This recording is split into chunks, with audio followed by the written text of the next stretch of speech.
These notes are for 6-2, solving a system by substitution.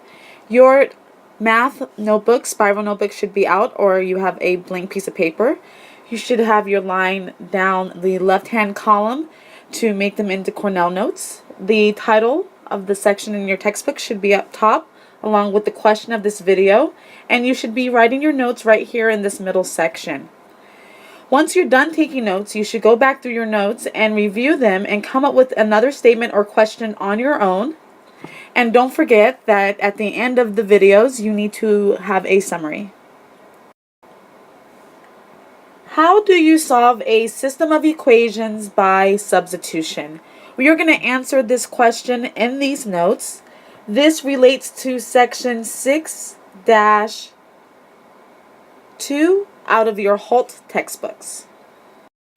Okay, I'd like to warn you ahead of time that these notes have a lot of writing, more than you're used to, but it's okay because you can pause this video to write down, and then when you're ready to pay attention, to give your full attention, go ahead and play the video.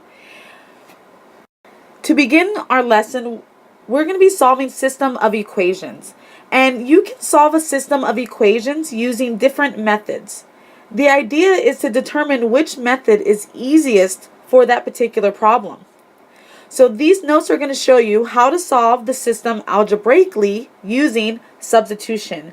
Now we already have notes on how to solve a system by graphing, but this is our second method, which is going to be substitution. Here are the steps to solve a system of equations by substitution. And there are 5 simple steps you can use to solve a system by substitution. Go ahead and pause the video, write down all these steps, include the right-hand column here as well, and I'm going to explain each step through 2 examples. For our first example, we're going to solve the system using substitution, and here's our system here. Remember, a system consists of 2 equations with 2 variables. I'm going to go ahead and solve this example, going and explaining each step along the way. Step 1 says solve an equation for 1 variable. And already that's done for us. The second equation is solved for a variable y right here. So step 1 is already done. Step 2 says substitute. So we need to substitute, which is why it's called the substitution method. We're going to substitute in this y, the second y in the second equation, this y here. We're going to substitute that in for the y in the first equation. Since they're the same y, I can take this 3 plus x and I can substitute that in for this y here. That way the equation only has 1 variable to solve for. And that's what they explain right here for step 2. Step 3, we're going to solve the equation. Now that I have just x's in this equation here, I can go ahead and solve for x. So I'm going to subtract 3 to both sides, minus 3 to both sides, and then I'll divide both sides by 2, and my final answer is x equals 1. Let's continue our problem by completing step 4 and step 5. On step 4, we're going to plug back in to find the other variable. Since we solved for x on the previous slide, we solved for x and we got x equals 1. Since I have x equals 1, I can plug that in for this x in the first equation or this x in the second equation, and I'll be able to find what the y is. So remember, what I'm looking for is a coordinate point.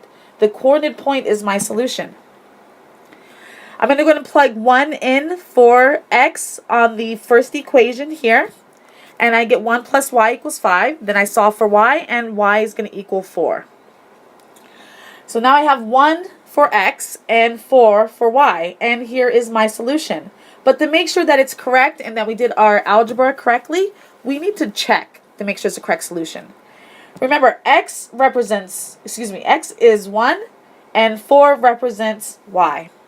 So I need to plug in the same x here for the first and the y here and make sure that equals 5. So 1 plus 4 does equal 5, and that checks off. And then I need to plug in x here for 1 and y here for 4, and 1 plus 3 equals 4, and that checks off. So the solution is 1, 4.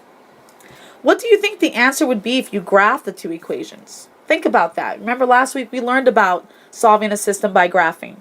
So what would the answer be if we graph the two equations? Make sure you pause this next part and write down the problem. This is a problem for you to check to see if you understand that previous example. Which answer checks correctly? Here we have 1, 2, 3, 4 for our answers. 1 is 2, 2, 2 is 5, 3, 3 is 3, 5, and 4 is 3, negative 5. So which one is going to check out correctly? I want to refresh your memory that each coordinate point represents an x and a y. So for the number 1, I'll show you what to do for number 1, and then you can do 2, 3, and 4 on your own. For number 1, I would plug in for x 2, and for y, I would plug in 2, and then make sure that that checks to equal 4. Then for x, for this x here, I would plug in a 2, because remember I have to check it in both equations, the same point. And for the y, I would also plug in a 2, and then I would make sure that this side here is going to equal 2 on the other side, and see if that checks out. If it does, it's my correct answer. So go ahead and check that. Once you've checked 1, you need to check problem number 2, 3, and 4. So go ahead and pause, check the answers, and see what answer you get, because I'm going to show you in just a minute. Okay, I'll assume that you paused the video and you checked problem 1, 2, 3, and 4 in this system of equations. Let's see if 1 was our correct answer.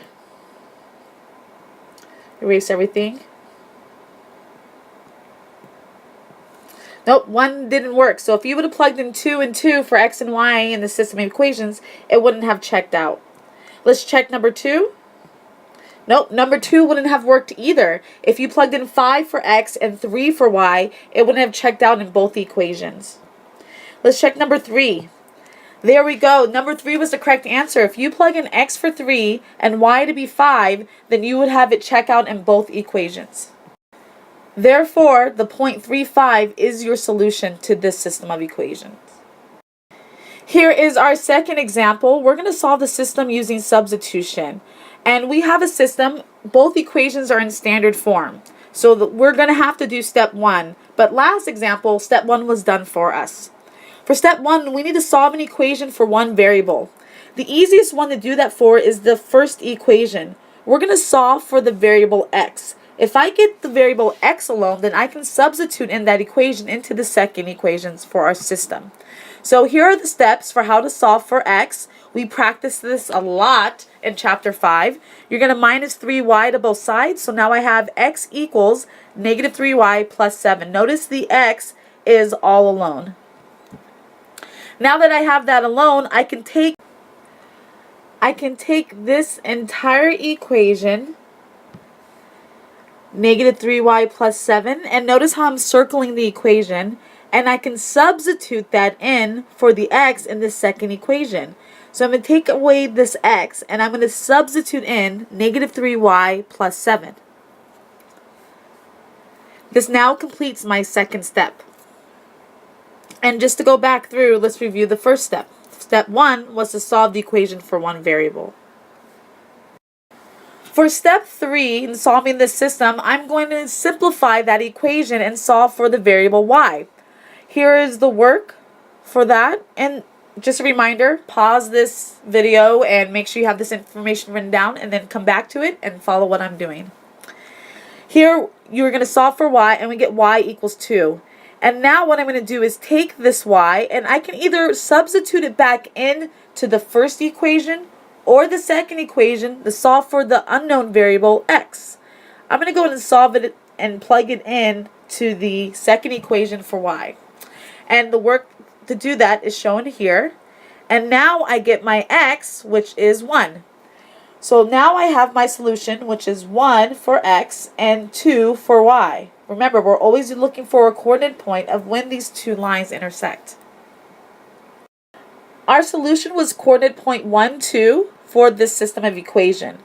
Our final step for step 5 is to check our solution. We always want to make sure this is correct. And this is really important to do on assignments and on your exams. Just a reminder, 1 is x, y is 2. We're going to plug in 1 for every x that we see here. So I'm going to go ahead and just write a 1 on top of that x. And I'm going to plug in a 1 here. And just a reminder that this is multiplying. And then y, I'm going to plug in a 2. So there's a 2 here multiplying and a 2 here multiplying. And I'm going to check to make sure that it equals 7 and it equals 0. We check off here and here. It does. Therefore, the 0.12 is the solution to our system of equation. So here's a question I have for you. When is solving a system by substitution easier to do than graphing? Remember, graphing doesn't always give us an exact solution too. Go ahead and pause the video and try to think of an answer to the question. Okay, I assume that you thought about this question and you paused the video. And I'll go ahead and give you your response. When is solving a system by substitution easier to do than graphing? Well, when only one of the equation has a variable already isolated. When one equation has a variable that's already isolated, like example number 1, it is easier to use substitution than it is to solve by graphing. Here is a final assessment question for you. If you solve the first equation for x, so if we solve this first equation here for the variable x, what would be substituted into the bottom equation? So remember, you want to isolate x here. Go ahead and pause the video, isolate x, and take a minute, try it on your own, and then play the video and I'll have the solution for you. Okay, I hope you tried this on your own. Now I'm going to help you out. If you have 2x plus 4y equals 4, you want to get the x alone so you can substitute it into the second equation. Remember, that's step 1 for solving by substitution. So we need to minus 4y to both sides. And we have 2y equals negative 4y plus 4. And we're going to divide every term by 2. This goes away and I get y equals negative 4 divided by by positive 2 is negative 2y. And 4 divided by 2 is 2, so plus 2. So the equation we're looking for is negative 2y plus 2. Well, here we have negative 2y plus 2 is number 2. So let's go ahead and take away the white box and see if we were correct. I'm going to have to take away the work too to do this. And we got it. It was number 2 was our solution. So we need to solve for x. We get negative 2y plus 2. And we can use this to substitute this entire equation in for x and the second equation. Since this is our first Sophia video for the second semester, I feel like being super generous. If you come into class and you're the first person for your period to tell me the code word A++, then I will give you 10 extra credit points to start off the new semester. So once again, if you're the first person to come in for your period and tell me the code word A++, you'll receive 10 extra credit points